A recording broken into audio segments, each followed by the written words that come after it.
Hello. Hello. Hey, it's Victor. How are you? Hey, good, Maureen. How are you? I'm very well. Thank you for doing this, and thank you for everybody who is watching and participating. And we're going to have the cast jumping in very shortly, but we thought we'd want to, just reorient people and where the show came from, and talk to you about its beginnings and its glorious run, too short run. Um, so I just wanted to remind everyone, obviously you're the fans, but it Better Off Ted was on ABC 2009, 2010. And for me, it's a great pleasure to return to this company that is both terrifying and deeply hilarious. And I think it sort of gives us a good starting point to remember that Viridian Dynamics is a company that had money before people inscribed on the floor of the lobby. But as executive Veronica Palmer reminded us, it sounds much more heroic when it's in Latin. So it was a wonderful show. I know that for me as a critic, it ended up on my top 10 list every year it was on, and I still revisit it a lot. I still quote it a lot.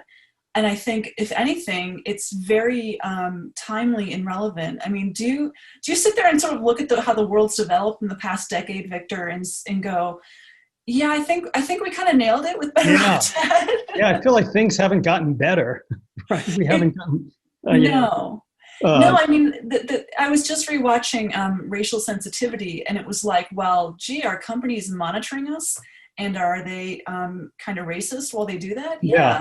Yeah, No, yeah, now I I, think now I the just, tracks. yeah. Now I feel like the president of Viridian Dynamics, we've never met, but he could be president of the United States. Like that's the trajectory of our country, of where we've headed. Um, Right, so right. the show started. I liked the idea of. I had kids, I still do, and at the time, I was thinking of child rearing and how we want to instill morals and ethics and all of these great things and sharing and all of these wonderful things that we want our children to be, and then we go into work and all of that stuff is not valued, and in fact it's not only not valued but it's shunned. I think if you stand up in a boardroom and say, yeah, we can do this, but is it the right thing to do, that would probably be your last meeting. So I like the idea of how you navigate, how you be a moral person in an immoral world. How do you, and so originally it was, we were at home a lot with Ted Crisp, Jay Harrington, our lead, and this is in the pilot, trying to be a good father and raise a moral child and go to work for this incredibly corrupt, immoral place. So I like that element. And then I also just was like, I loved the world of, this was coming off Andy Richter, which controls the universe, also a workplace. And I just like crazy workplace stuff, and research and development. It seemed like a really fun world to work in. Um, we had that in the pilot, the chair that is really aggressively, the fabric is aggressive to people, and how that makes people work harder. And that's a cool thing that the company lights into. So I do like that whole. So I was marrying those elements, research and development, with the moral guy operating in an immoral universe. And then as I came up with the Veronica character, that was just so much fun to write because she could be anything we wanted. And then lastly, we never meet the people who run the company, which I think was kind of cool. We meet Veronica's boss, her immediate boss, but it's always them and the company, and that came out of often we as writers would get notes as the network thinks this or the network wants that, but there's no face attached to it. It's this omnipotent force. So I feel like that's relatable to me as a writer. It's probably relatable to a lot of people who have jobs. Yeah, no, I mean, I really think the show had such a point of view, and it was willing to just really go for it in so many different ways, whether it was skewering corporate irresponsibility, racist behavior, sexism, like she has a man brain. So we should promote her. Do you think it was, I mean, I just feel like the show was kind of ahead of its time.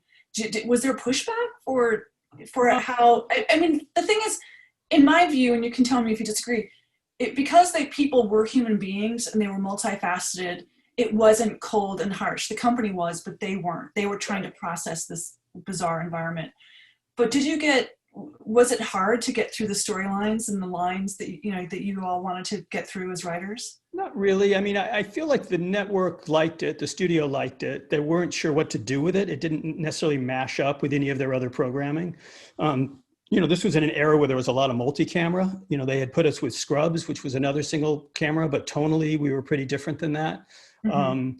The most pushback we got was from standards. They thought some of our stuff was in poor taste, which always rubbed me the wrong way. I felt like if you're not saying bad words, like I don't need a department to tell me what's in good taste or not if it's our show. But, there was a episode where there was a mistake. I can't remember the name of the episode, but it was employees must not use offensive language in the workplace. And there was a typo and it said it's supposed to be employees must not use offensive language. Right. Employees must now use offensive language is what the typo was. And so there was a lot of offensive language, as much as we could be offensive on a network show in that era.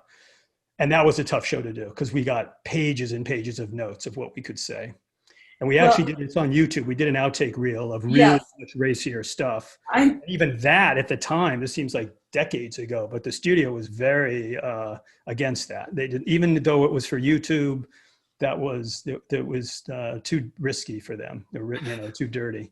I really think TV has changed so much since then. I mean, you've been in the industry. Like, do you think that like this stuff wouldn't even get a shrug now? I think if it was in a different. It would not. No, I mean, I look at it now and think it would not get a shrug at all. I mean, I would do this show for streaming now. The streaming didn't exist then, and we could push it a lot further, I think. But at the content, I don't recall getting a lot of story notes like with the racial insensitivity. Like they were fine with that. The notes we got were kind of typical network studio notes of. More exposition, background into people. Why are people acting a certain way?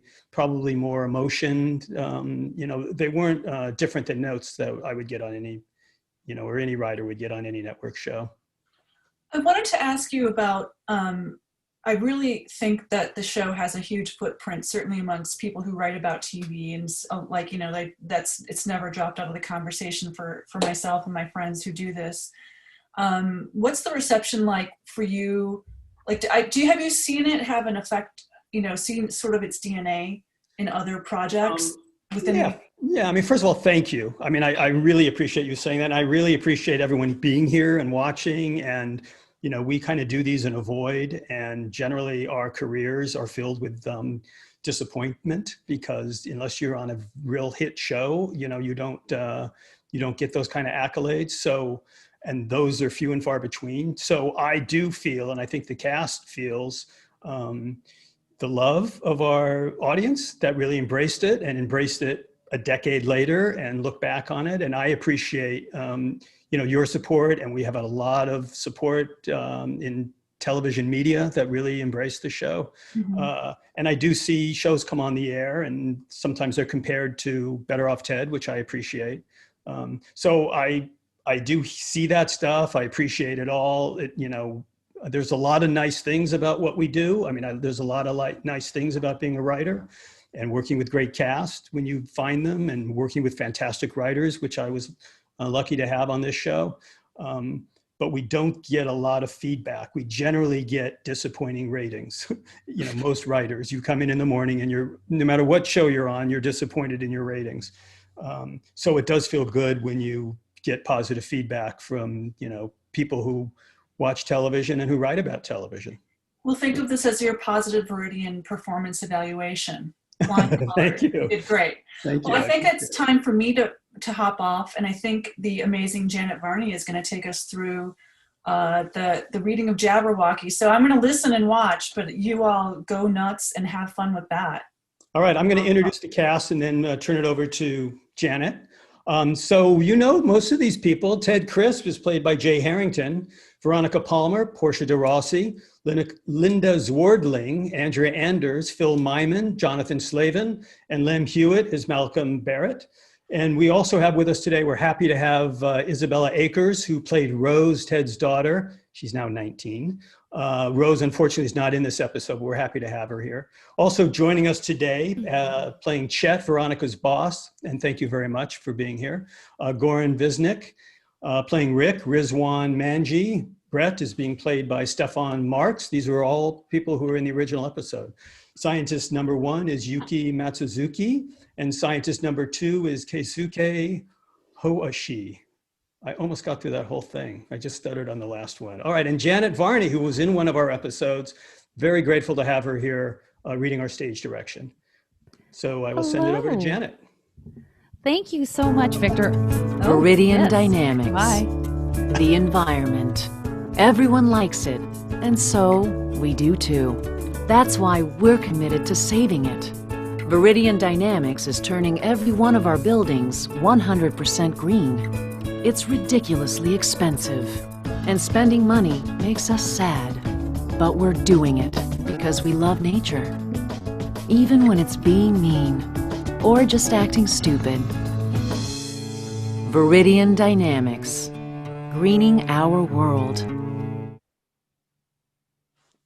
Oh my gosh, I can't believe I tried to upstage one of the brilliant videos. What a fool am I. Victor, thank you so much. I'm so excited to be here.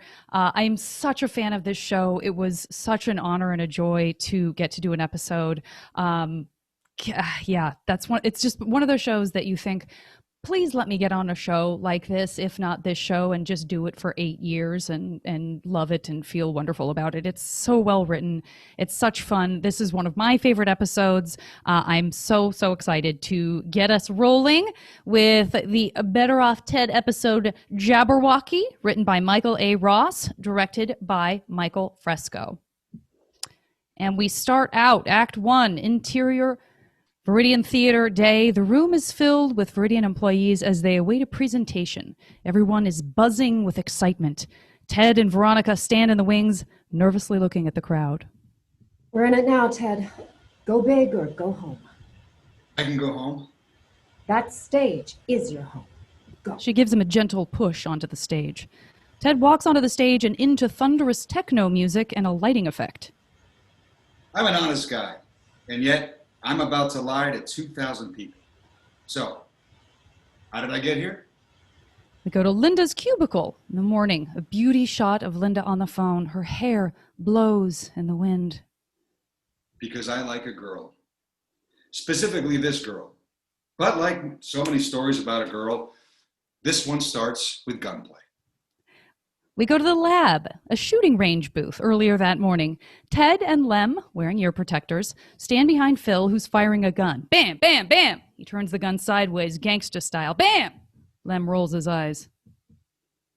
Okay, fellas, what are we looking at? This is the new unbreakable dinnerware we've been developing. We see an angle on a dinner plate that Phil has been shooting at. It's attached to a shooting range pulley system and now moves towards the guys. It's made from our new polymer, yo. When you talk like that, it just makes you whiter. Ted takes the plate off the clamps. It's heavy. Oh, what does this weigh? 8 pounds. An 8-pound dinner plate? Guys, I know I asked for an unbreakable dish, but it doesn't have to take a bullet. What kind of dinner parties do you guys go to? Just show me a lighter version. Ted exits. We disappointed him. No one would want to be us right now, and since we are us, it's very difficult. Agreed. Interior elevator area. Moments later, the elevator doors open. Ted comes out of the elevator as he walks toward us. Veronica joins him. So where are we on the... Unbreakable dinnerware? It's not really. Well, then just... I don't think we have to go that far. Good. But make sure. I will. Veronica peels off. We go to the bullpen. Moments later, Ted is on the move. Veronica and I have worked together so long, we have a shorthand, an understanding, a trust. Linda comes over to him.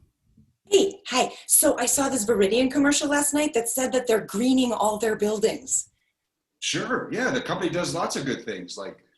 He tries to think of something else and can't. Greening their buildings? Well, yeah, there's one. They also stopped their logging operations. Because they ran out of trees. What do you want, Linda? Well, I was hoping maybe I could work with the group that's doing our building. I was reading this stuff about roof gardens. They're amazing. They can cut air conditioning costs by 30%. Plus, our roof would look 70% prettier. And so that's 100% right there, please. Well, the math seems sound. Let me just clear it with Veronica. Really? Okay, excellent. Thank you. She hugs him, then feels like it might have been inappropriate and backs off. Sorry, that was just platonic. No, I got that. Because I have a boyfriend. I know. Because you weren't interested in me. Linda, it wasn't you. I just thought. Why are you even bringing this up? Just go get me my garden. And we go to Veronica's office later. Ted's with Veronica. There is no program to green the building. Yeah, there is. They made a commercial about it. I didn't say there wasn't a commercial about greening the building. I said there's no program to green the building. So it's all a lie?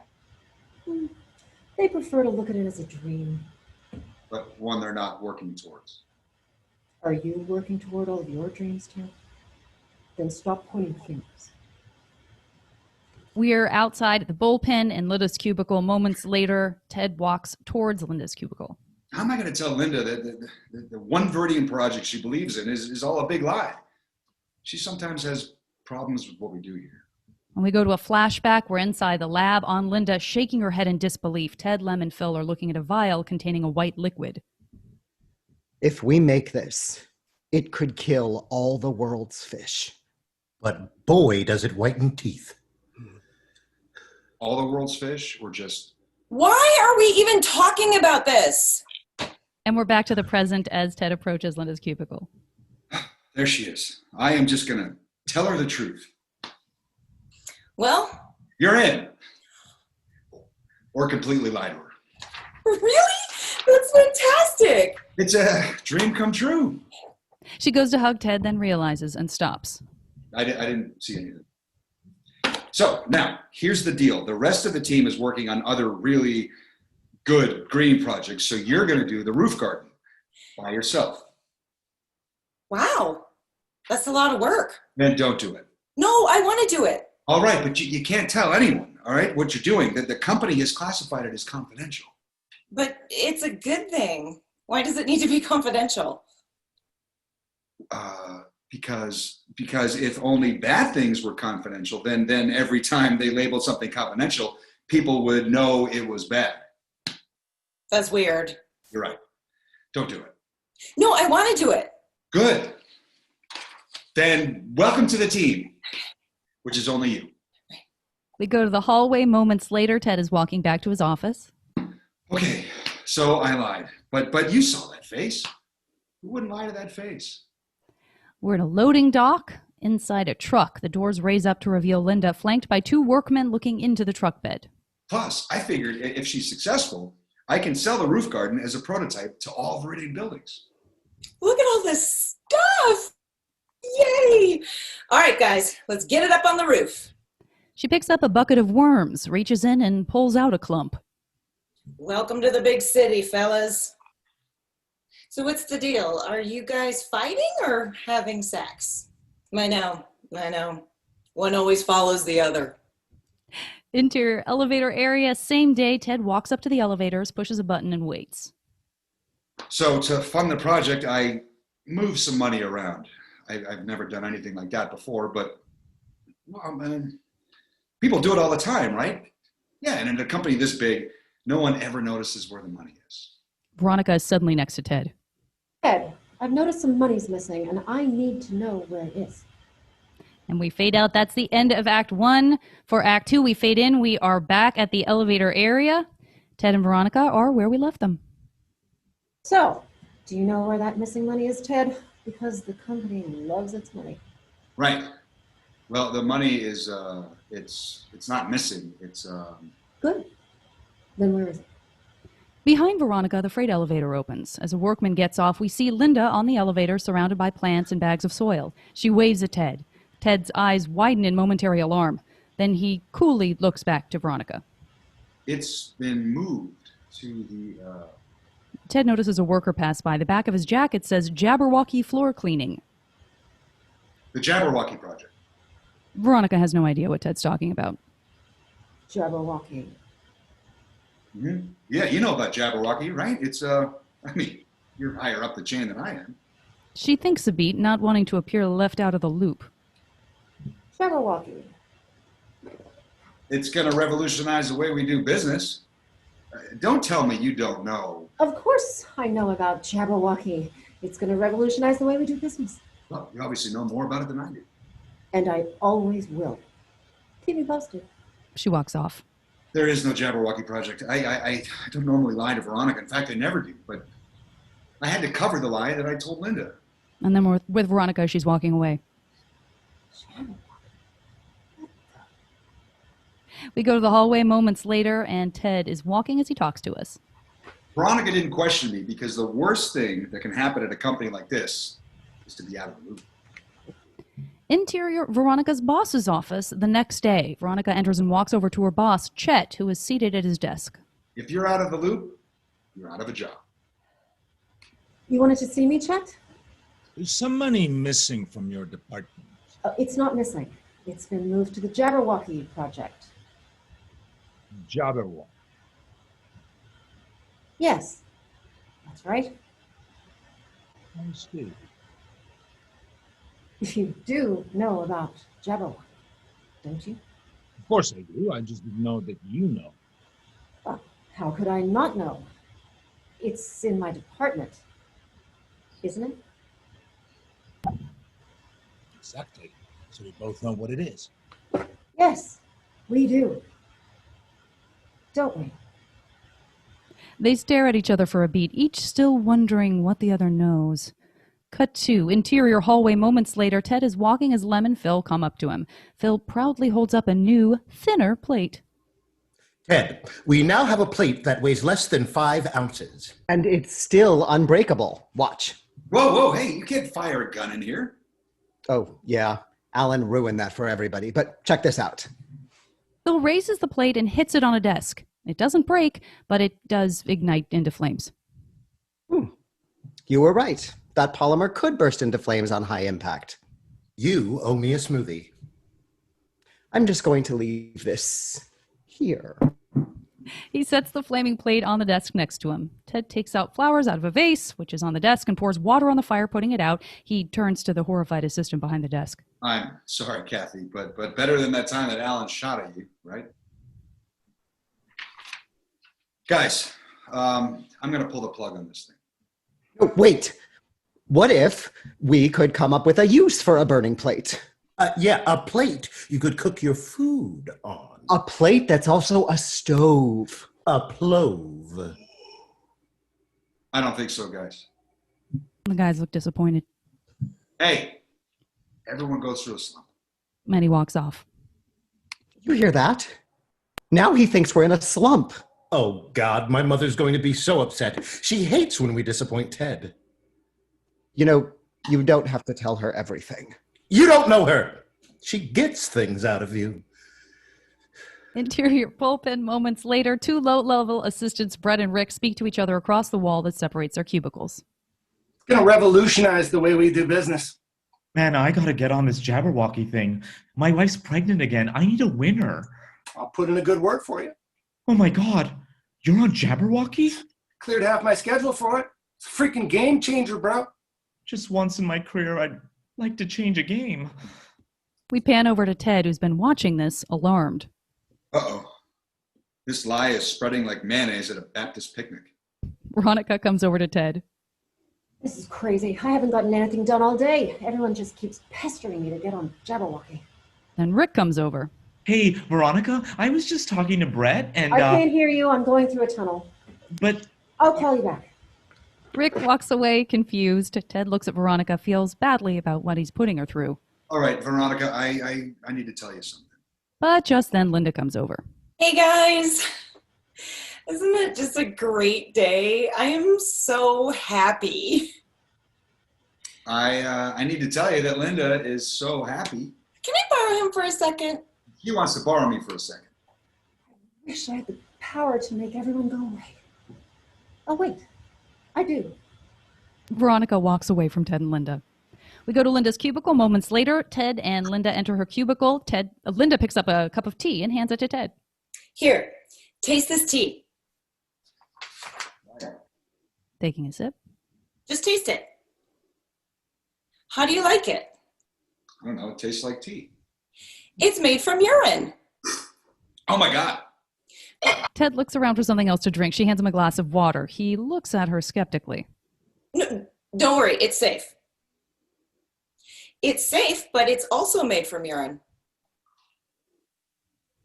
You need to work on your flirting. Well, Larry in engineering gave me this water purification system, and I've been talking to all sorts of people about things we can do to green the building. Whoa.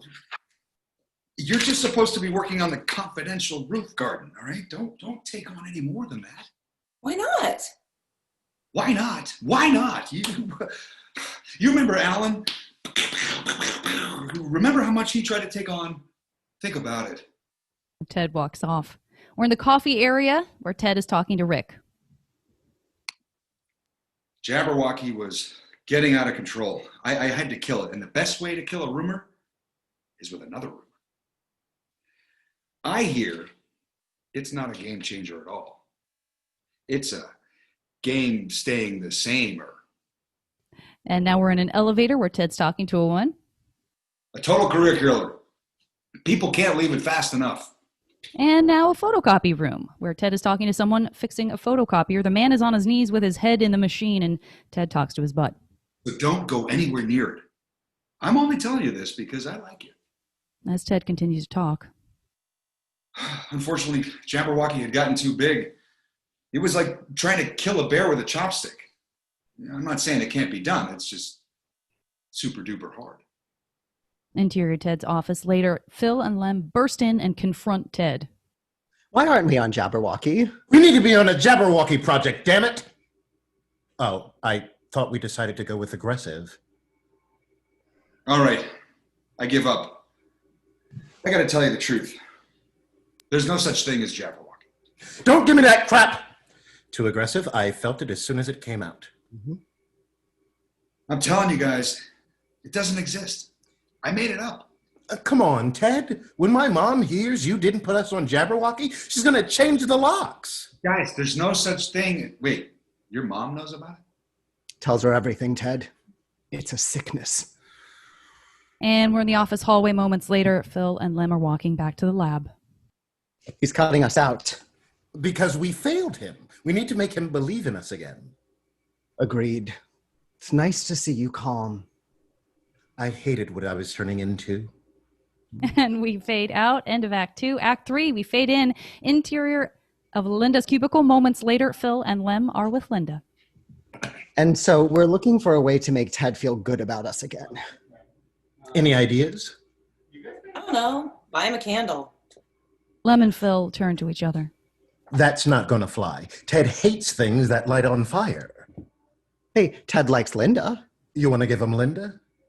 I mean, I wasn't thinking that, but... They both turn and look at her hopefully. I will be given to no man. I saw that in a movie once, and I've been waiting my whole life to say it. Lem turns back to Phil. What if we just help her with whatever project she's working on? Yeah, Ted might appreciate us for doing that. Say, Linda, what are you working on? She looks up. Oh, you're talking to me again? Well, I'm not supposed to tell anyone, but I could use some help. I'm building a roof garden, and I need a super energy efficient way to light it at night. Have you considered a plove? No, forget the plove. What about bioluminescence? Fireflies have been using it for 200 billion years. Fireflies, the flaming plates of the insect world. Interior elevator later that day. Linda is in the elevator, and Veronica gets on. Hi, Veronica. Hello, Linda. Thank you. You don't have to thank me every time I say hello, but it's nice to hear. Okay, do it. No, I mean, I love this project. I know I'm not supposed to say anything, but I really appreciate it. You're working on it too. Day and night. I see. Then tell me, Linda, how's it going? Specifically, tell me anything. Even the littlest thing would be great to hear. The elevator doors open and Linda starts to exit. Well, the worms are thriving, and I got Ted to drink urine. And Linda exits. Interior Ted's office. A half hour later, Ted enters to discover Veronica on the floor looking at a sea of Ted's files spread all around her. Veronica, Oh, hey, Ted. I was just trying to get to know you better. am I looking through my files? Oh, you're such a closed book. Okay, I don't know what Jabberwocky is. It's the company's most exciting project, and all I know is it involves worms and urine. Veronica, there is no Jabberwocky. What? I made the whole thing up. You lied to me? I know, it was wrong, but now I'm telling you the truth. Can I get a little credit for that? No. Fair enough. I needed to move some money around so Linda could build her roof garden. A roof garden? Oh, for God's sake, Ted, why don't you just defile her already? Do you know how much trouble we're in? This is all they're talking about upstairs. In a couple of hours, we're presenting Jabberwocky to the whole division. What? Well, why'd you agree to that? Really, Ted? Is that a strategy? Let's make this Veronica's fault? You're the only one I told. So that it is your strategy. That is so thin. All right. Let's not panic. Why don't we just say that Jabberwocky is Linda's greening the building project? Because they don't care about greening the building. It's not going to happen. Man, how am I going to tell that to Linda? Well, why don't you start like this? Linda, can I borrow some money because I just lost my job? Yeah, you're right. Why are we even talking about Linda? We have to focus on this presentation. We need to come up with a product that no one's ever seen before. And it better be good. They've already signed a contract with James Earl Jones to be the voice of Jabberwocky. We fade out. It's the end of Act 3. Act 4, fade in. Interior Viridian Theater later that afternoon. And we're back to that first scene of the show. The room is filled with Viridian employees buzzing with excitement as they await the presentation. So here we are again. Because of the cute girl, I'm about to lie to 2,000 people. Ted stands in the wings, nervously looking at the crowd. Suddenly, the lights dim and techno music swells. Over the PA system, a chorus of whispers repeats the word Jabberwocky, Jabberwocky, Jabberwocky. Angle on Ted and Veronica standing in the wings. They both wear headset mics. We're in it now, Ted. Go big or go home. I can go home. That stage is your home. Go. She gives him a gentle push onto the stage. Ted walks onto the stage and into the thunderous techno music and a lighting effect. He speaks through his headset mic to the audience, his voice amplified. Business is changing at the speed of information. And whoever adapts first... Veronica enters from the other side. Wins. Behind them, the word wins appears on the screen.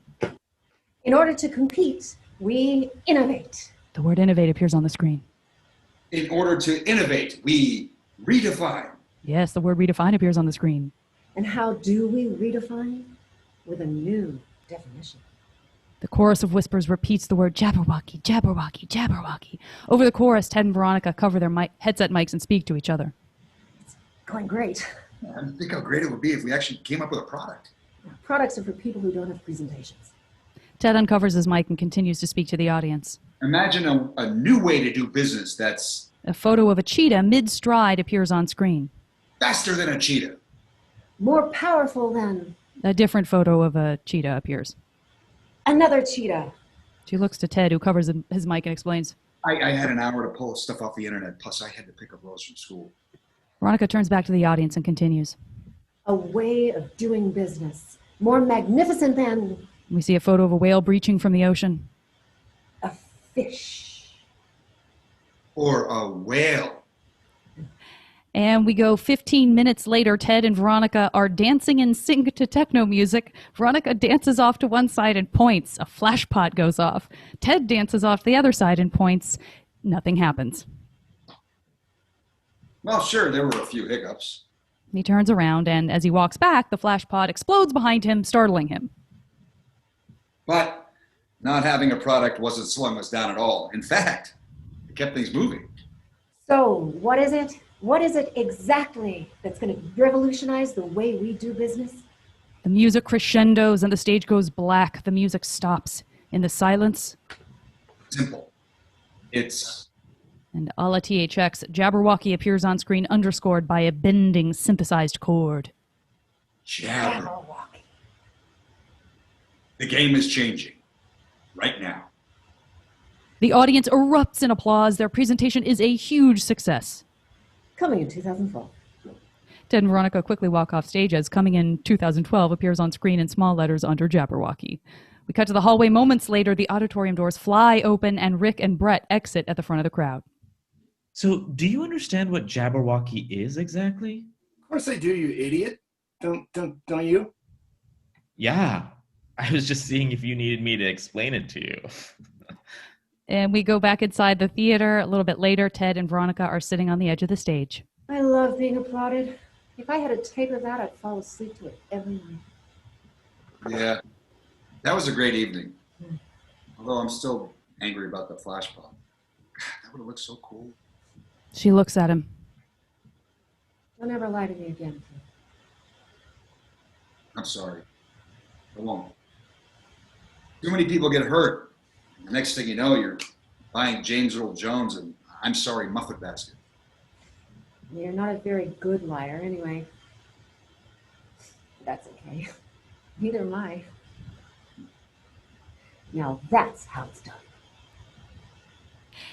And we are up at the Viridian rooftop. It's early evening. Ted and Linda are standing surrounded by lush greenery, beautiful flowers and vegetable plants. The lights of the city sparkle in the distance. There are a lot of bad things about lying, but the worst thing is when you have to tell the truth. So this project never existed? Then this whole thing was pointless? No, it wasn't. Look around. Look how beautiful this is. You did this. You made a difference right here on this rooftop. He looks at her. I hope you're not upset. Nah. You stole from the company for me. How could a girl be mad at someone who does that? You're like my thief in shining armor. They focus on each other. If we're gonna hug, you're starting it. As Ted goes to hug Linda, Phil and Lem enter. Good evening, Ted. Linda? Ted, Linda. Ted, Linda? I was past the greeting. Ted, Linda? don't. We've been working with Linda on this very important project, and we're about to light up this rooftop without using a single watt of electricity. Impossible, you say? I didn't say anything. It's not. Behold the power of bioluminescence. Phil flicks a nearby light switch and the roof lights go off. All around them, various plants start to glow. Oh, you guys, it's so pretty. We took the plant's DNA and spliced in the bioluminescent property of fireflies. We call them fireflowers. Nice work, fellas. I am impressed. Really? Yeah. In fact, I think the company might be interested in something like this. We're back. Lem and Phil high five. Just then, something glowing scurries by their feet. Ted and Linda jump. Oh, what the hell was that? Fire squirrel? We go to Ted's office. It's a week later. Ted, Lem, and Phil sit around Ted's coffee table going over some blueprints. Linda enters with a plate of her organic roof garden tomatoes. She takes out a knife and cuts one of them up over the following. A week later, we found another benefit of Linda's roof garden. They all take a piece, savoring the flavor. We're on Phil and Lem. As for the Jabberwocky project, we never did have to figure out what the hell it was. Interior Lab, Viridian Dynamics, Japan, day. Several Japanese scientists in lab coats look at a file, confused. Because after our presentation, the company was so excited they fast-tracked it and shipped it to Japan. Jabberwocky this. I'm still trying to figure out, but, well, so are the Japanese. The scientists continue in Japanese. Their conversation is now subtitled in English. There must be a page missing. Do you understand this? He hands the file to Scientist 2. Of course. This is going to revolutionize the way we do business. Don't you understand it? He hands the file back to Scientist 1. I understand it. I just think it would be better if there was one more page. And that is the end of the show. Jabberwocky. Bravo! Most unsatisfying ending. Not in the script. I'm saying there's no audience feedback. Like that's the end and just death. That was great, guys. It was so much fun to see all of you doing that. So great. Fun to do it. What a wonderful time that was. Made me homesick to be back there with you guys. Funny cast, funny, hardworking cast. Good casting. You made some excellent choices. Yeah. Yes, thank you. You never know. It's I think this is time for me to say goodnight because I was just kind of guest starring here and it's midnight. Oh boy. Thank you, Goran. It's great to see you guys again. all. It was really fun. I really appreciate it. Nice to see you guys. Good night, Goran. Good night. Guys. Thank you so Sleep much. well. Thank you all. Good night. Good night. Goran is in London, so it's 8 hours later for him. And he doesn't like the show. So between those two things, he had to sign off. Not a big fan. He was your first person. Oh, you're still there. I said I heard that. I was just said you're in London and you don't like the show. It's nice. I'll be here for 5 more minutes. Taking my time. Good night, people. All right, good night. Is he off now? Because he's the only one that insisted on getting paid also. Let's see if he comes back. So I think we're gonna do a Q&A now, or just so I'm gonna do some questions that I cooked up, and then we're also gonna have some questions from audience folks who are logged in here. So I'm just gonna jump in and start with questions if that's all okay with you. Sure. Yeah. Okay. And then we're also gonna have a special treat, a little video treat, sort of in the midst of all that. So that'll be exciting. So actually, my first question is for Jay and Isabella. And, as Victor talked about, this was in the core DNA of the show, that the relationship between Ted and Rose was so important. But it kind of, the show is so fast paced and has this really witty, very, dense kind of dialogue. Did you have to craft your own way to kind of make sure that the family stuff fit in with everything else tonally and mood wise? I just wondered how you came up with that process together as actors. Well, she was 8, so there was a so I think she was just happy to be there. But we got to know each other just with when she would work and kind of play that father-daughter the relationship. But I think what Victor touched on at the beginning was the dynamic of having the moral compass of the show.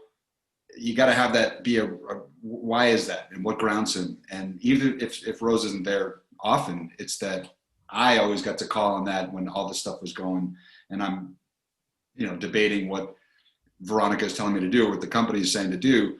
In the back of my head, it's, I've got a daughter, I got to do right by her, even if it's not in the script. So that was sort of my kind of process with that. But I'll let Rose, I'm sure she, since she was big into Meisner and all that stuff then. No, I definitely agree with Jay on that one. I think Victor's writing absolutely took care of the tone and everything like that. But I do have to say, Jay and I just had this kind of natural father-daughter chemistry from the get-go because he's such a warm, friendly, welcoming guy. So on set, he really did feel like my real dad. So we just kind of went off of that when we were filming scenes together.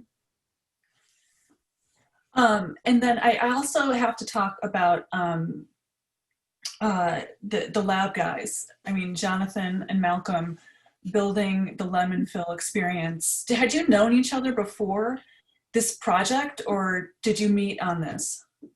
We knew each other a little bit. We had sort of admired each other's work before this, but normally there's only one of us on a show. So we knew each other from auditioning for the same role. but it was like the idea of getting to do something together. That would have to be a very particular show that would have more than one character like that. But I certainly knew Malcolm's work, and we had met, and I was a big fan of his. But don't tell him that, Malcolm. Yeah, what Johnny's trying to say is they usually only let one weirdo, and usually during then one black and one openly gay, and so we knew for sure we weren't going to be on the show together. No, and then it happened, and then we were incredibly. And I will tell you this: everyone knows this anecdote of how I was new to LA, and so I actually didn't make it to my screen test because I was late and drove through Bel Air. But when I made it, Johnny and like the two other actors going in for these parts, because the lab guys were kind of interchangeable. They weren't sure just yet what yet. Johnny, I remember, not that anyone else didn't go out, but Johnny went out of his way to be like, hey, don't sweat it. Don't worry about it. The room is right upstairs. The elevator's that way. You got this. Don't sweat it. And this is like before I even entered the room. And so he was just incredibly nice to me. So, you know, if the work I'd seen him do before that didn't endear me to me, like that moment right there did. Yeah. And I think we were just really lucky that I say this all the time about Malcolm, but we kind of decided from the moment we started that if I was funny or he was funny, but we together were just as funny or funnier, we would always do that. And so it was a very ego-free way of working. And we really, our dressing rooms were right next to each other. And most mornings there was like a knock, knock, knock. Okay, let's go over this. Let's figure out what we're doing today, where we're going to put in the bow, where we're going to put the chest bump, how we're going to walk. Like we really worked very similarly. And so that was, I feel really lucky that, that could have been a disaster. Can you imagine 17 hours a day with somebody like you hated? It would have been, but I love him so much. Like he's still one of my closest friends. So the company was terrible. Let's just make sure that we keep saying that. But Andrea, your character seemed to really wrestle with it a lot. I mean, I think all the characters did essentially wrestle with the sort of moral dilemmas. But I was thinking, you know, because I still watch the show and I watched a bunch, you know, in recent days, you know, do you think that your character would still be there just plugging away, trying to get that next promotion, but also like trying to get, like Linda's in there trying to get them to not maybe make, you know, like candy nuclear bombs, you know, like what would she be doing now? I just wonder if you ever think about that. Well, it's funny you say that because Victor and I just recently had a texting conversation and I was asking him that question. I said, what do you think is happening now? And he said, it's just Linda. She's the only one that works there. And she runs the company by herself, right? Wasn't that it? Yes, it's just called The Linda Show. Yeah. Which I think he's right about that. I think that's the right thinking for that. I would feel safer on this planet if that were actually true. Linda's good. Portia, you know, Veronica was just such a incredibly, she's both enigmatic and also kind of fully just, she is what she appears to be, which is so interesting to me. To me, she reads as someone who has a side of innocence to her. Like she just hasn't thought through the full context of certain things. Mm-hmm. Was that on the page for you right from the beginning, or did it sort of evolve over time? No, I mean, the way that I approached Veronica was if she had any idea what she was doing, she would be a horrible character. I'm not saying that she wasn't horrible, but there was something kind of endearing about how she just towed the party line all the time and didn't really question anything. And I think that's the only way to kind of get through such a tricky, like morally bankrupt character, is that she didn't think anything was wrong with it at all. And that's the only way you can play it. I think she's one of those people, and I've come across people like this, where they're so hyper focused on their little slice of what's happening that they don't see, and they're so good at it. They're good at their little piece of it that they don't really see the bigger picture. But I think that that's one of the things I love about the show. I was telling Victor earlier that the characters are also human and flawed. I'm wondering if any of you want to jump in and say, you know, I don't think Viridian functioned fully efficiently, and it was partially because people were kind of subversive and sabotaging various things that were wrong. But also there was just so much chaos and drama at the company. Was it fun for you all to kind of play with that idea that they were actually kind of like trying to not bring down Viridian from within, but make it less of a force for evil? Anyone can jump in. I mean, yeah, I loved when I had scenes with the woman who played the HR representative, where there was about the what Victor was talking about with the memo that went out, you must now use offensive language, or, you know, anytime that I think a body fell, it was always me trying to just level with her. Like, I thought she would be the stopgap of, come on, you know, this is wrong. We can't do this. This is right. You're on board. And then of course she wasn't. So it was fun to have that, that dichotomy. And going to Veronica, she never was going to be the one to make me feel better about the horrible things that we're doing. But those scenes I thought were fun with her. Ted's touchstone was also, his moral touchstone was an 8-year-old, you know, was his daughter. That was the only person he could morally connect to, which I think says something about us too, that our kids are more moral. You know, we become less moral as we get older, or we're willing to do more immoral things. And I feel like all these characters didn't want to be bad people, but they wanted to have jobs. And I think particularly in the world of science, you know, you get really into what your science is, and you can kind of look at it through blinders. And as long as you're actively not doing harm, you can justify it, you know? So they're all trying, I felt like on the Uber level, they're just trying to survive, do interesting work, and stay within the confines of not being horrible people. And same with climbing the corporate ladder too. Yeah. You know, same with, you know, characters like Veronica, who just wants to be the very best, you know, executive she can be and keep getting promotions and keep, you know, making money for the company. I mean, and you can look at that even in politics too. Like, people have such myopic focus of, I just want to succeed, that they just lose sight of what they're really taking part in. Yeah, I think Veronica was just the person that this system creates.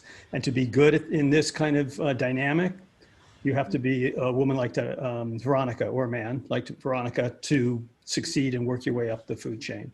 You know, the higher you go, I think the more sociopathic behavior you find, because people are just more shut off from, you know, feelings of empathy, or what they're doing is affecting society or their employees. So Veronica was a representation of that. And I think we love that character because it's a comedic character. You know, we're making fun of it in some way. We're not asking the audience to root for it. We're kind of being sarcastic, or it's a satirical look at those kind of characters, and a company, and I would say even a bigger, you know, economic situation that creates companies like this and rewards that kind of behavior. Yeah. And can I also just say, Victor, thank you, because that Veronica is the absolute my favorite character that I've ever played, ever. Thank you. I mean, I think it's because she, you know, as an actor, you're always kind of looking for the complexity in a character. And I'm not saying that Veronica wasn't complex, but it was just so fun having dialogue like that, where it was coming from the same place all the time, and it could just kind of push that boundary of reality a little bit. And that's why it was just so fun for me, because I didn't have to be grounded in anything other than, you know, my own obsession for greatness, you know. Yeah, I think actors like to know who they are, who their characters are. The more clearly they know that, the more they can bring to it. And Veronica was very clear from the get-go, from that first scene in the pilot, when she comes in and we want to, you know, weaponize a pumpkin. We know who she is very early on. Killer pandas, they were important. Yeah. So this is a show I'm not making this up. I'm not lying. I sit there and I will watch it. My husband's used to me at like, end of the night, I'll be like, I'm going to watch it, Better Off Ted and racial sensitivity again. That's actually an episode that someone asked, one of the fans asked, what was the genesis for that episode, aside from, 400 years of American history and, generalized institutional racism? Was there a specific starting point that you had? We would sit around the writer's table and pitch one-line ideas like that. And some of them were crazy and most of them were unusable. And Michael Gluberman, who is one of our writers on the show, had that as a one-line idea, like they install sensors that don't see Black people. And it seemed like that's a great thing to do. That saves the company money. That's why they're doing it. It obviously has this fallout. The company tries to mitigate it because they don't want to admit they were wrong. So, it had a lot of, just the one line of it seemed really juicy, like a lot of interesting stuff you could do. I always describe stories as like starting a fire. You have a little ember, you look for the tiniest spark, and then you blow on it and you blow on it, and it ignites into a slightly bigger flame, and you feed it, and then it turns into a story or dies. So this one turned into a great story.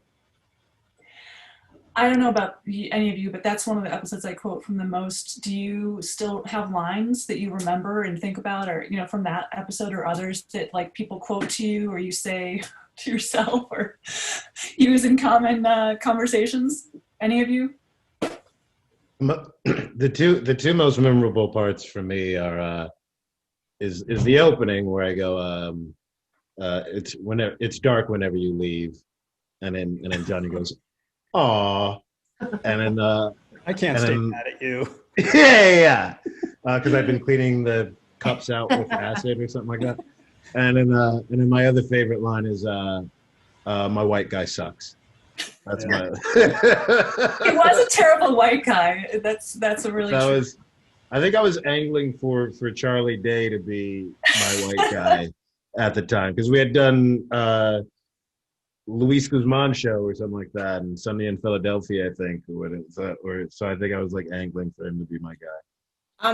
I liked my line where I was so upset about this happening, and I went to Ted and I said, "Ted, 5 Black guys just got on an elevator. This is not the beginning of a joke."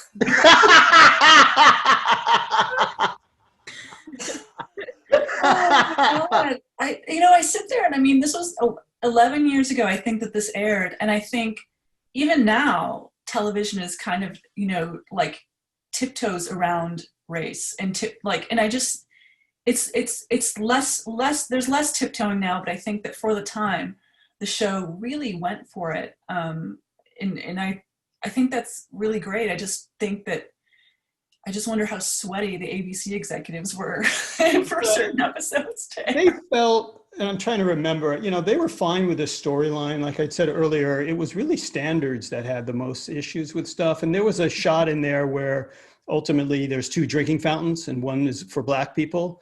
And they felt like, okay, we just can't do that. Like that crosses a line. It's just too icky. And I don't even know if now you would do that on network television, if people would be too offended by just the visual of that to want to do it. But we were able to do it. We had enough fans at the studio and the network that we could push back on some of this stuff. Right. Well, I will tell you, I remember that moment. And as a guy who's played one of the few Black time travelers in the show, timeless. I love this. There's always a back and forth.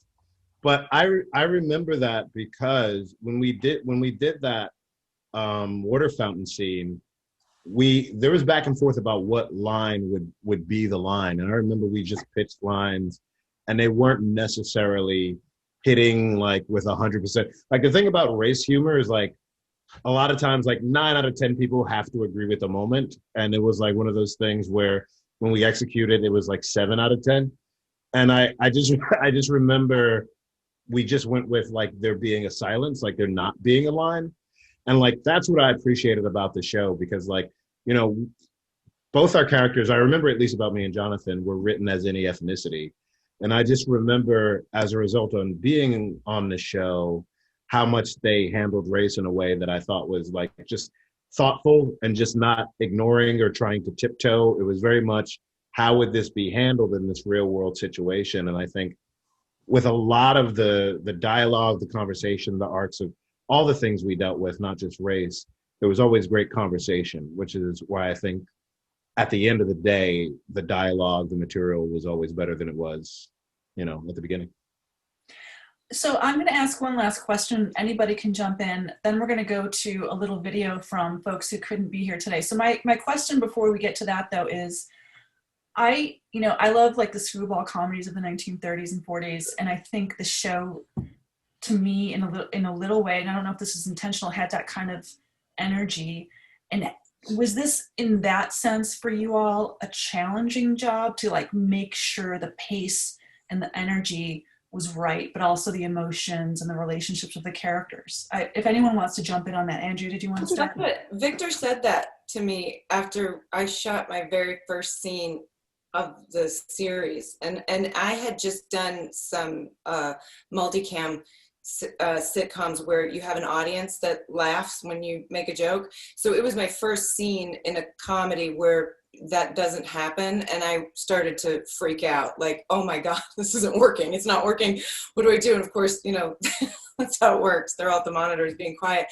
And I remember Victor came out and he said exactly that. He said, this looks like a screwball comedy from the 30s. And I was like, oh, is that good? Okay. So yeah, that pacing and that idea was, I think, what you yeah, wanted. I mean, my kids were young at the time, and they grew up watching a lot of screwball comedies from the 40s. And my wife and I watched with them, and I love that pacing. And we did want to bring that to this. That was intentional. And then these are really, I was just reading the other day, for some reason, somebody asked Alfred Hitchcock, how do you make great movies? And he said, you cast the right people. And I feel like we cast the right people who, it looks easy what they're doing, but they're really working hard, and they really they rehearse hard. I was lucky to have this cast. You cast the best people in the roles, but you don't know what their work ethic is. Mm-hmm. And all of these people had really good work ethics where they rehearse and rehearse and rehearse. And sometimes, I think Jonathan and Malcolm rehearsed without us there, of just trying to get their stuff like this and get it crisp. And then dead crisp. And they like rehearsing. They like doing a good job and getting their stuff down. And so that's where it works. That's how it works. And I love, you wrote the best straight man in any comedy. I mean, it was to be the foil for all those people. It was like, and also still get to be funny just by being the straight guy in the moment of all the zaniness. I mean, that's the guys in the 40s, and you look at Cary Grant and all his comedies, right. Like, what's to be that guy? And like you said, he's just standing there, but he's working hard too, and that's why I love being around those two. I mean, like you said, they did. I was in the dressing room next to them, and I had to yeah. I'm sorry. I never said that we're sorry. No, but it was we come in to read a scene for a rehearsal, and it was like, all right, fellas, what do you got? And they would do like this, and they Andrew, do you remember the scene where you and I had to poke each other in the eye? Remember when we were doing that? That was so like. Portia, we slapped each other. What was I doing, Victor? Why was I poking her in the eyes? Yeah. That was funny. But it's funny. Yeah. It was a lot of work. When I really look back on it, like, we all worked super hard, but it was the best feeling in the world because we wanted to work really hard because the scripts were so good and we all got along so well, and we wanted it to be perfect. And there was a lot of Steadicam stuff, a lot of kind of walk and talk for me. So it had to be, we had to have our cues down. We had to have our dialogue down. So yeah, it was, that really challenging but really satisfying work, because it was, it was just so fun to rehearse it and so fun to shoot it. I feel like it was also. Sorry, go ahead. No, we're not nailing our rhythm anymore. I've been a while. I feel like we make. Go ahead. Rehearse, fellas. Damn it.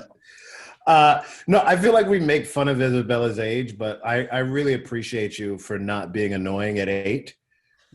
You were really very professional and like nailed the really like consistent rhythm of this dialogue. Like this dialogue is a crazy rhythm that you're not really used to seeing. I think, and I come from like improvising a lot, you know what I mean? And this is dialogue where you don't want to do that. And I think, just you and everybody, like there was a locking into the rhythm that was really fun to see. Yeah, we found like the only 8-year-old who could do deadpan humor. It was not easy. And I remember, Victor, I remember you telling me about her audition when you said, "Oh my God, we found this great kid." You know what she did?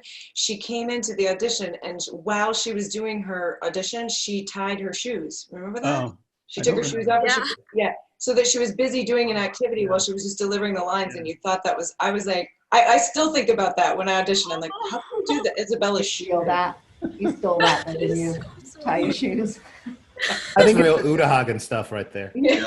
It's such a testimony to Victor that he doesn't, he doesn't create any throwaway characters. Do you know what I mean? There's nobody who's relegated to being like the pretty girl or the kid that everyone has such a clearly defined role. And it's funny because people ask all the time, like, did you guys just improv all the time? And it's like, no. Like this was so scripted, but it was also, for me anyway, one of those very rare experiences where no matter what grouping you put us in, and that 100% includes Isabella, it was a joy. It was like just a pleasure to be at work. Everyone was taking it seriously and everyone worked the same amount. There was nobody who was like, oh, if they would just learn their line. Like it was just, or they had a bad attitude or nobody was difficult. Like we just... And that goes for Rizwan, Kazuki, Stefan, everybody, like Yuki, like everybody. Maren Ganji, who played she. Well, the guest cast comes through. I mean, the tone is set. I think starts with number 1.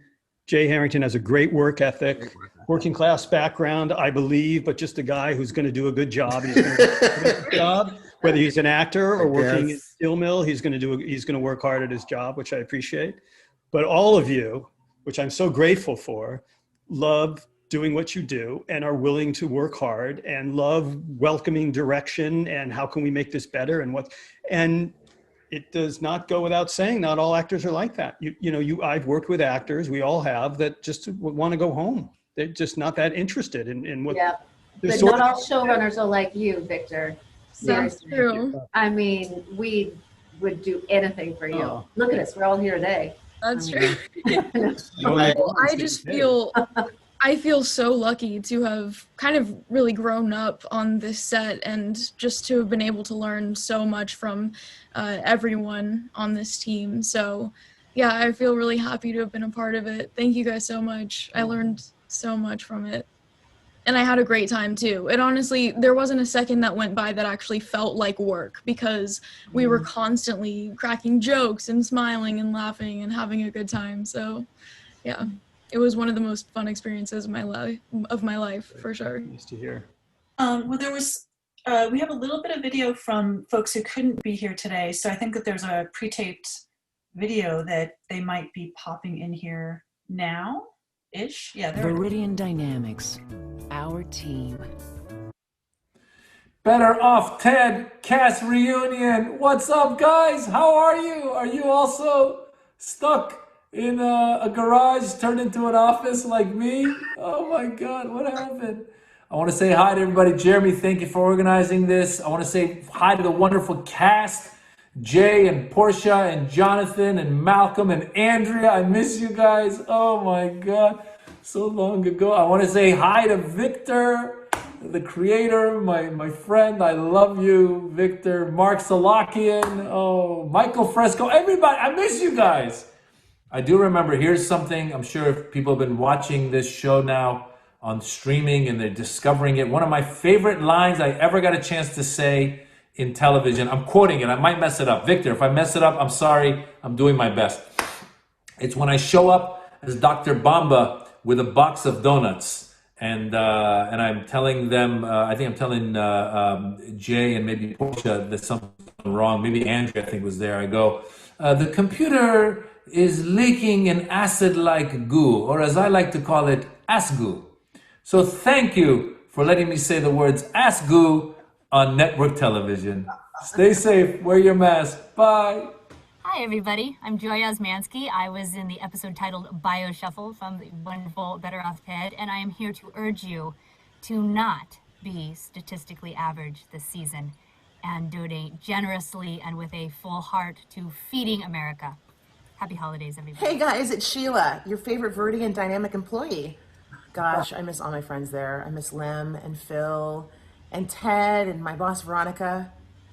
But not you, Linda. No. You fall in a whole nother category. Kidding. I miss you too. I hope that everybody's well. I'm so happy that you guys are doing this. Congratulations. Happy holidays. And let's do it for Jenkins! Hi, everybody. I'm Carla Jimenez. I played Patricia on Better Off Ted. And I just wanted to stop by the reunion and tell the cast I love you guys. I miss you guys. And I had such an amazing time working on the show with all of you. You made it very fun and happy. And I always enjoyed coming to set. And I also loved playing a character like Patricia because she was this weird, wacky scientist and she was like a little offbeat, never said the right things. And I mean, I can relate. You know, just today I was doing my hair and putting on a nice top and I may or may not be wearing pants. So have a great reunion.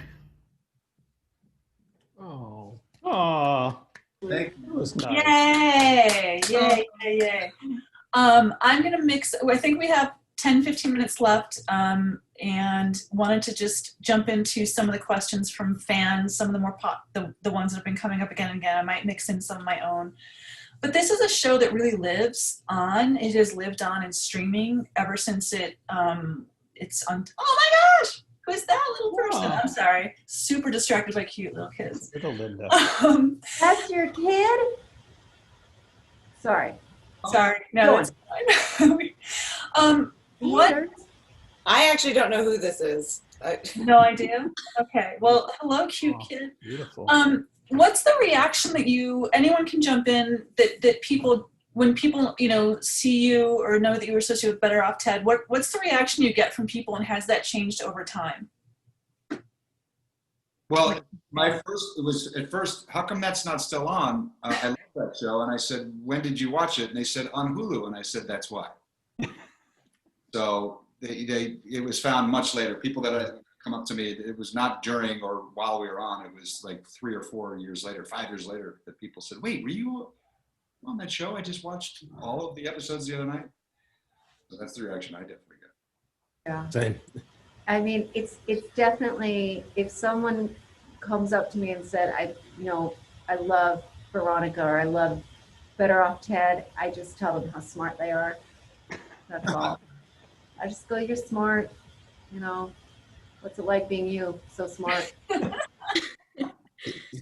Yeah, I actually get direct messages on my Instagram from Better Off Ted fans asking when it's going to come back.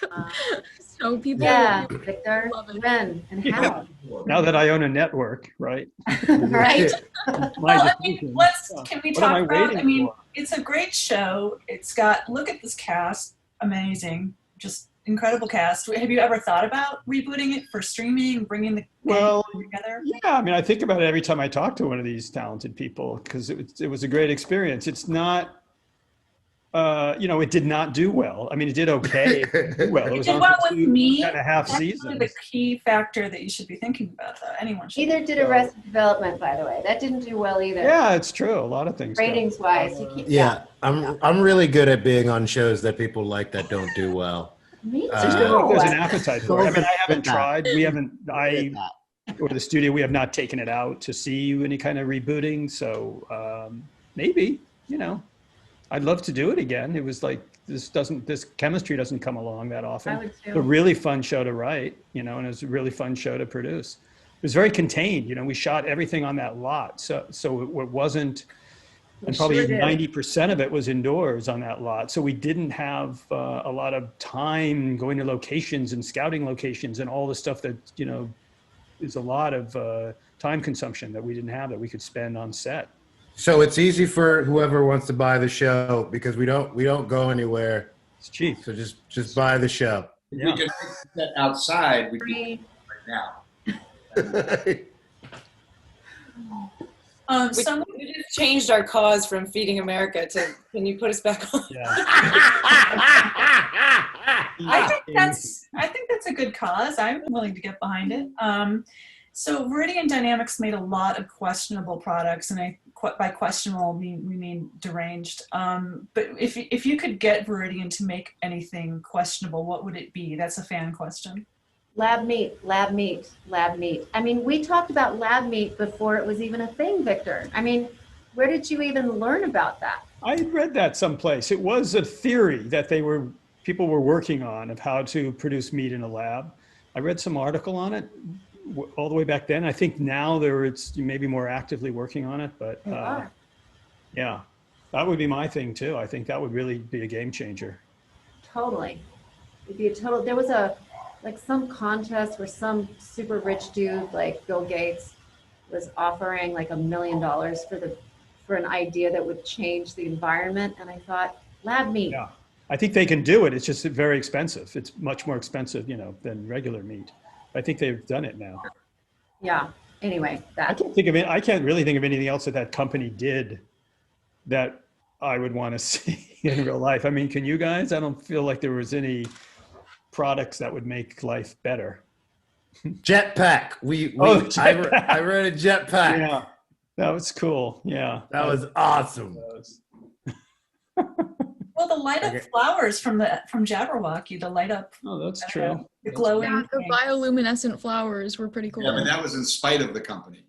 Yeah, that's true. That's very true. Very true. I think the biocomputer was pretty cool as well. It was Dr. Bomba's computer. It was half alive, half.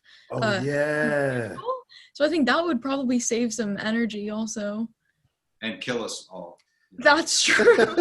Make us obsolete. Yeah. I am really surprised that Phil and Lem actually emerged from that lab every day. I was expecting like something to crawl out of a test tube. And they took really good care of each other. They would have absolutely. They bickered, but Phil would have jumped in front of a train for Lem for sure. Oh, they would. Yeah, definitely loved there. Yeah, there was. Yeah, yeah.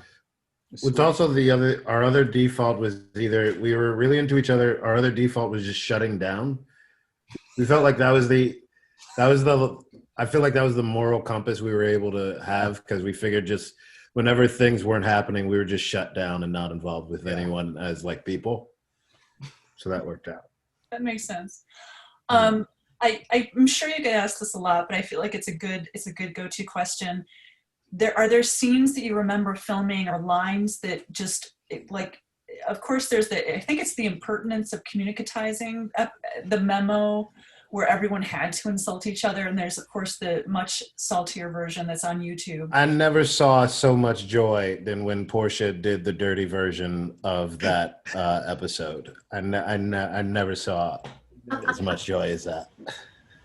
What can we I were say? worried when you were doing the dirtier version, like, will they say this? Because it's going to be on Will they say it? Want to even say this? And like, oh, did they ever want to? Yeah. So actually walk me through that a minute. So you said to the writer's room, come up with a much dirtier version and we'll do it just for YouTube. So you were taking production time to make a version that would just go online. Yes. And was this like Christmas for the writing team? It was. Yeah. No, we could have done that all week. It was. Yeah, I think that probably was the most easiest writing that we've done. Yeah, because it's all stuff like in your writer wet dream, what would you want to say on television that you will never even get close to being able to say. So yeah, that was a lot of fun. But it really it wasn't a lot of production time. I mean, yes, it was some, it's true. But I don't think there were separate setups. I think it was right within the scene, we would just tack on, okay, here's the X-rated version. What's that? It would be an extra take, or it would just be like, okay, we got that. Let's go. But they wouldn't always tell us that, like, now the person opposite you is going to do the YouTube version. So all of a sudden you'd be doing a scene, then they go just one more. And then all of a sudden Andrew would be like, "You sister fucking hillbilly." And you'd be like, "Wait, what?" Like none of us knew that was about to happen. And so Yes. takes were many takes were destroyed by the element of surprise that happened in However, Johnny, with the example of Andrea, that was the language she used on a normal basis. That's very true. Yeah, it wasn't. That wasn't odd. When Isabella said it, that was like. Yeah, that was Right. Yeah. Good times. Yeah, sorry, we couldn't get Rose. An 8-year-old Rose could not be a part of that. No. Although it's streaming, I don't know. I mean, I don't know. I feel like HBO Max would greenlight that. I don't know. Oh, totally. Yeah. I don't Well, know. and it was also weird because you got to figure this was 10 years ago. So like, I don't think the network fully understood YouTube. Do you know what I mean? So like, I mean, there's video footage of us doing like a flip cam thing on the internet. They're like, yeah, we're making a viral video. It's like, all right. Like, Internet, whatever. Yeah, I remember the day that hit the internet, and everyone who wrote about television was just like, why is this the most perfect show that ever existed? I love it. They should run for 20 seasons. And then that did not happen. no, it didn't happen. That didn't happen. I do think that it's a credit to all of your professionalism that you could get through scenes like that without, like, I crack up. So an episode that I've watched 10 times, it still makes me laugh. When Phil and Lem say deal with it, I still cackle. I don't know how you all, you're actors, you're professionals. Were there ever times when you had like terrible difficulty getting through scenes? Yes, Jonathan, do you want to tell the story or do you want me to? I mean, basically, in a nutshell, I got in trouble by Michael Spiller, who said, Andrea, what are you doing? Because I didn't think I was on camera, and I had to, with Jonathan, I couldn't take it. I had to put my head down and hide my face and laugh. And I said, I'm just listening to Jonathan. And he goes, Andrea, I can see you.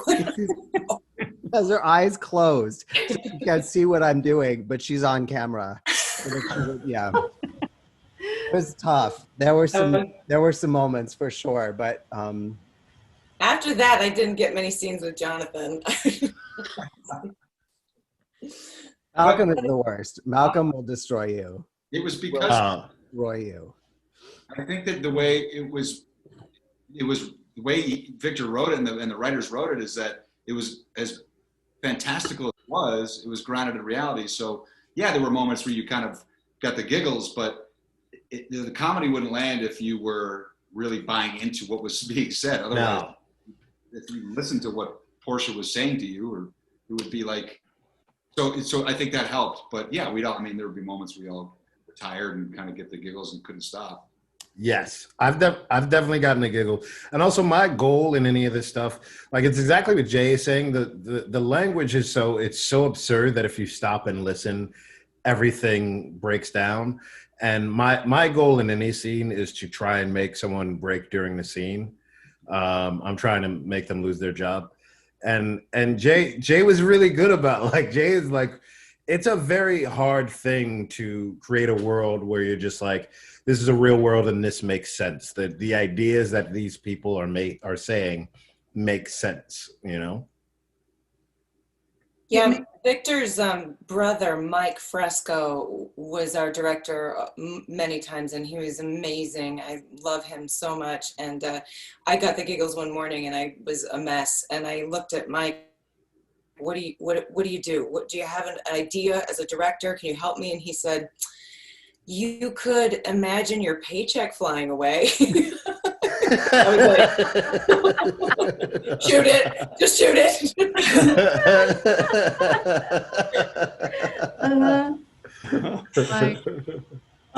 So we have a question about Veronica Palmer, and I think I would love to hear from both Portia and from Victor on this. Was Veronica based on a real person in the writing and then in the performance as well?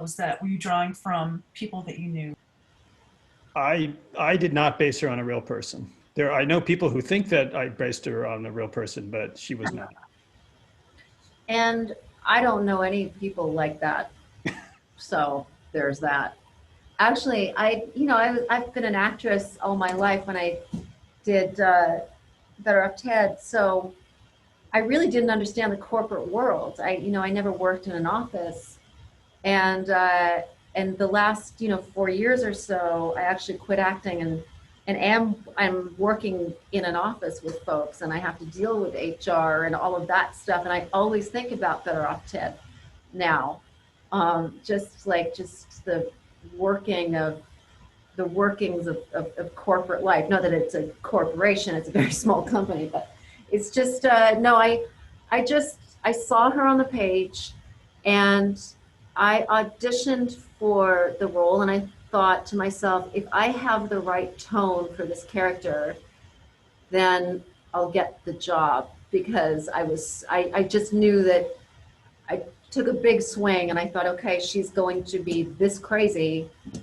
and that's the character that I thought she was, and so yeah, we just kind of developed her together. Yeah. I really kind of want to push the character as far as you can and keep it real, keep it grounded somewhere, so that the performance and the writing, that character is an earthling that we can relate to. I always feel like, and that's very subjective, I think.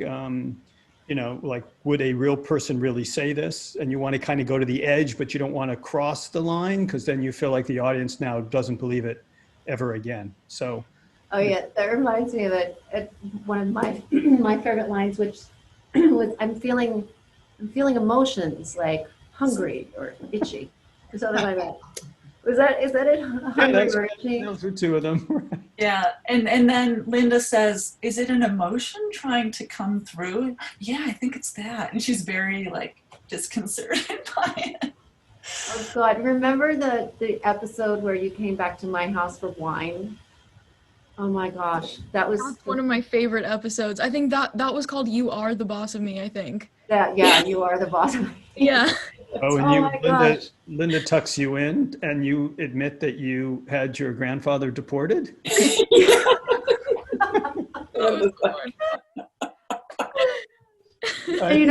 When I was looking through the episodes to rewatch this one, I rewatched the whole thing with Veronica's secret life when she was a magician's assistant.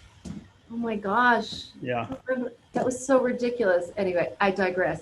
There was a line in that also when you're tucking, and I can quote this because it's not my line. Your grandfather dated Eleanor Roosevelt. Oh, your grandfather smelled of onions and dated Eleanor Roosevelt, who hated men but loved onions.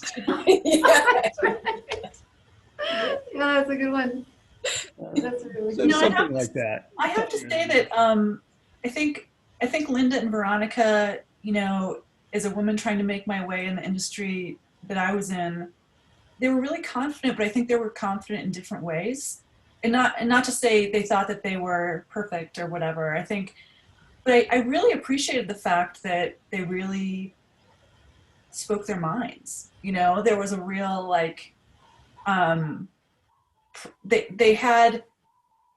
they were not put down within the story. Does that make sense? Totally. They just felt like important people, and they could be flawed and messy or just too focused or whatever it was. But, so often I think, to be honest with you, especially in the half hour realm, I feel like, female characters get sort of patronized. And I don't know if anyone in the cast, especially the ladies, have anything to put forward on Well, I don't know if it's a comment on that, but it is reminding me of when Veronica said, "Linda's right," and then she said something, and then I said, "I didn't say that," and then she said, "The version of Linda in my mind is right." That's funny. No, I mean, you're right though. Victor is a feminist, and Victor, writes amazing female characters. I think Victor writes great characters, whether it's male, female, any kind of race or age. It's just great, well-rounded, interesting characters. But yeah, I think that's partially the reason that Veronica is my favorite character that I've played, is that, it's nice to be a strong woman, and it's certainly great to be a a strong, slightly insensitive woman that gets to say really, really funny shit. It's really fun. Yeah, and to sort of top on that is that Ted's never, his intimidation of Veronica it's always because she's his boss, not because he doesn't tiptoe around forever. And with Linda too, he's intimidated at times by Linda. That's kind of because he likes her, and he's intimidated by Veronica. But it's because she's my boss, and it's Veronica could be Henry. It could be, it was written in such a way that you're right. Yeah. No, I think that's a really good point. I think that I don't know. I guess I'm really drawn to narratives in which I don't mean attracted necessarily in a relationship way, but I felt like the men in the show were never putting the women down because they were too powerful or something. Does that make sense? You know, I just felt like it was more, they were actually kind of intrigued by their decisiveness or their ideas, you know, what they were putting This was a very woke show, as the kids call it. We thought about it. I thought, you know, there was interesting things like playing like the nerds on these shows, right? Like from that perspective of it, like it was very interesting because I hadn't seen nerds that like got ladies, and there was like a chance to see like, you know, my character do that. But like it was also interesting talking to Jonathan, who's an activist, and so there would be like influence of that in the show. Like there's a scene where me and him are holding hands, and you know, the audience, it's like a revelation to the audience. We're holding each other's hand because we're scared. And then Portia's character goes like, well, why are you guys holding hands? And we're like, oh, and we notice. And Jonathan goes, you know, can we do this like kind of slowly, not in like a homophobic way where we're just like, can't believe we're like dudes touching. And like, that was like an interesting aspect because I think we worked very hard on like, you know, this bromance, do you know what I mean? To like try and get an angle that I think we at that time hadn't seen, which was like this just dependence on each other in a different sort of a way. Where the joke wasn't like, you know, oh God, like they're acting gay. Do you know what I mean? Yeah, like yeah. It was really important. And Victor was always so amazing about talking about things like that, you know, and also, you know, not ever being precious with anything, but also just being like, hey, like, is there a way to do this joke and not have it be that? And you know, it really permeated all of our characters, I think, and all of the work that we were doing. It was. But it also comes from people who in real life are very offensive people. Like, just so you know, all of us are very offensive. Very bad people. That's something to learn today, is that you're all. Isabella is the worst. She never goes anywhere without a knife in her. Yeah, she's. Yeah. We had a swear jar. It was just her paying in dollars every day.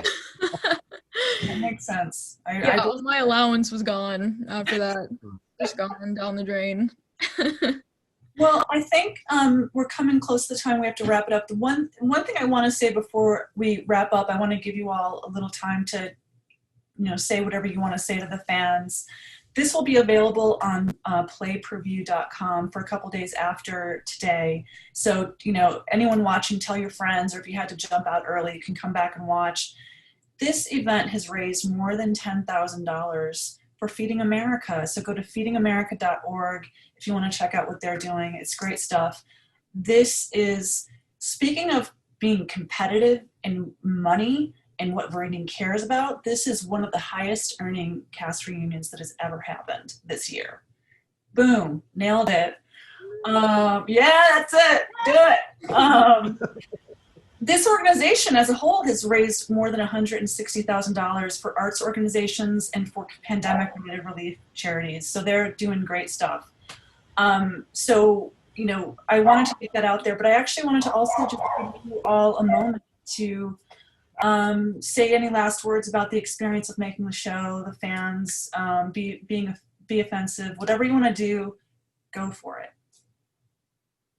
I could start. You know, I just really appreciate the fans. I think I said this earlier, but I did feel that. I think the other writers, at the time we felt it, years later we felt it even more. And it feels really good, to know that you've made something that has landed with people and that people appreciate. And we try to do good work.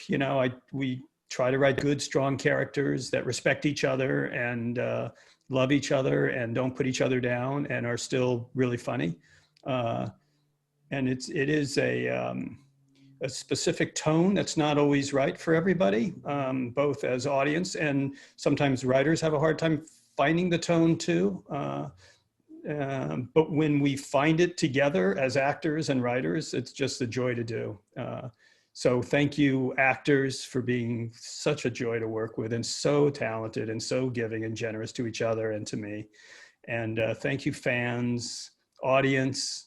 I think fans is too light a word, but I love our audience and that our audience has found us. And thank you, Maureen, for a great afternoon also. Yeah, I just want to say real quick, thank you, Victor. I'll never forget the day that I tested for the role, which is the test is the final audition. I started, and it was an interesting kind of thing to be a character that talks to people and then talks to the camera, and to do that in that kind of setting. I was very nervous. I was scared, and about 30 seconds in, I messed up, and I paused, and I think you were in the back and raised your hand and said, "I would like for Jay to start over. Anyone else?" And they all said yes, and I did, and it totally lifted me up. And from then on, the experience, I knew you had my back. Oh. I got to meet these guys. I knew some of them. Well, Johnny, I knew, and he had said to me, "I would love to see you do something once, Jonathan." You said, and just enjoy it and not have this stress. And I was like, this is hard. This is a tough job. And I just got to say, having you guys, as we touched on earlier, everyone always was so prepared and knew their stuff, and we were such pros that we got the time to have the best time. And that, I think, made, like Victor said, our audience so endeared to us because they are strong. I still get people recognizing me and asking when we're going to do more and how do I see more and where can I catch the show, and specifically my parents. It's of all the shows I do, this is one. My dad has a Viridian Dynamic sticker. He needs a new one, but it was on his car for forever. And yeah, so thank you, and I love you guys. This was really fun. I really I love doing this show. It was the first time I got to be like a series regular scientist, and I got to be with. After then, I've done nothing but scientists. Jonathan, me and you had a special relationship, but this entire cast was incredibly fun to work with, and you guys, like Victor, the writing team was fun, and I've just never had an experience like this, and this was my first fandom. I've been working here for a while, and I was late to the social media thing, and this was the very first time where there was a consensus of people who went, "We like this, we really dig this," and it doesn't matter how long it's been away, and it doesn't matter what's going on in the world. Everything, every episode, every word on that show is still relevant. And I enjoy it. And this was the very first time I ever experienced anything like this. And it still stands. And to this day, I appreciate everybody here and the fans as well. I love you guys so much. I miss you all. Anders, God, I miss you guys so much. Best job, best professional experience I've ever had. And Victor, you're the greatest. What can I say? And thank you for folks that watched it. And are continuing to watch us, because it's the best. I've basically spent my career making Victor hire me for everything he does. My career. What is he doing? Okay, could I do that? But out of everything, this show, it just was so special. I remember there was a morning, it was really early, and we were downtown and the sun was coming up, and we were in the office set and we were laughing so hard. And I said to Portia, I said, "Can you believe we're getting paid for this?" And you said, "I know, best job ever." And just, you commented how lucky we were. And I don't think any of us ever lost sight of that on long days or challenging days or it just never, it never went away, that feeling of how fucking lucky we were to get to do this show, to get to be part of something that we were all so proud of. And Better Off Ted fans are amazing because they get it. They just get it. And so I'm so grateful to anyone who gets this show, which is something that I'm so proud to be a part of. And I also just love these people here so much. It's stupid. And I know everybody always says that, but like, this one's real. Also, my favorite bit to do to you, Jonathan, was when we had really early days. Like if our call time was 5 a.m, I would stay up late to call him at like 2:30 in the morning. I would just call him. I go, hello, and he'd be like, Johnny, it's Malcolm. And I go, yeah, what's wrong? And he'd go, we have to be at work in 3 hours. Click. Nice. Dick.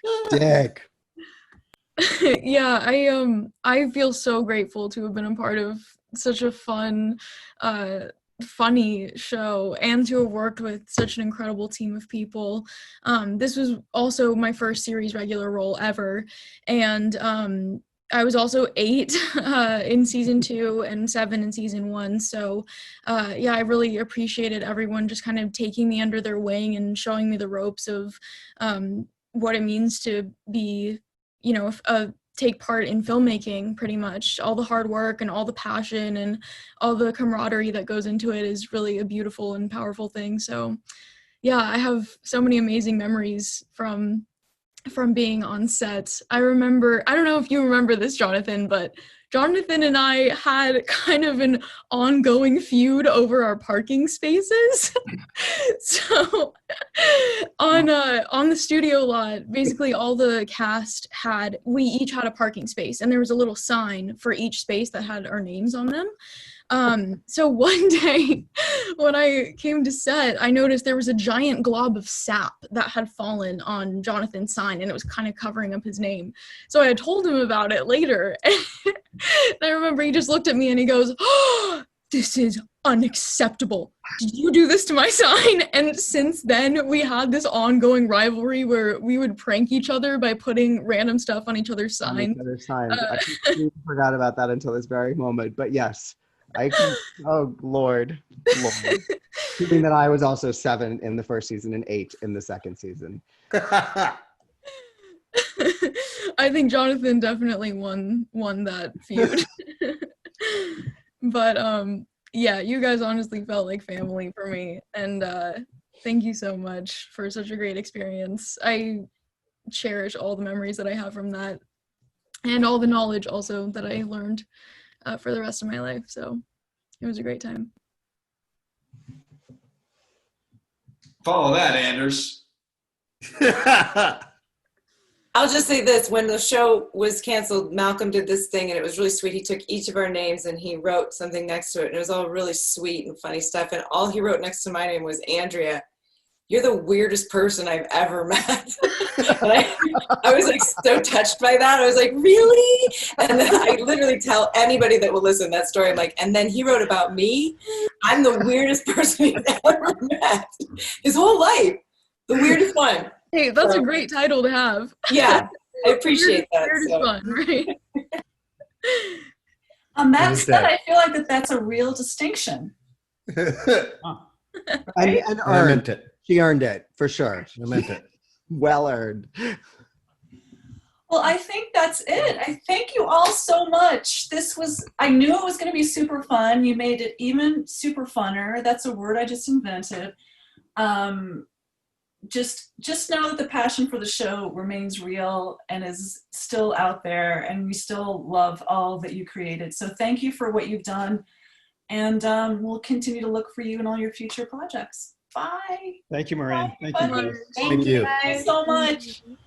Thank you.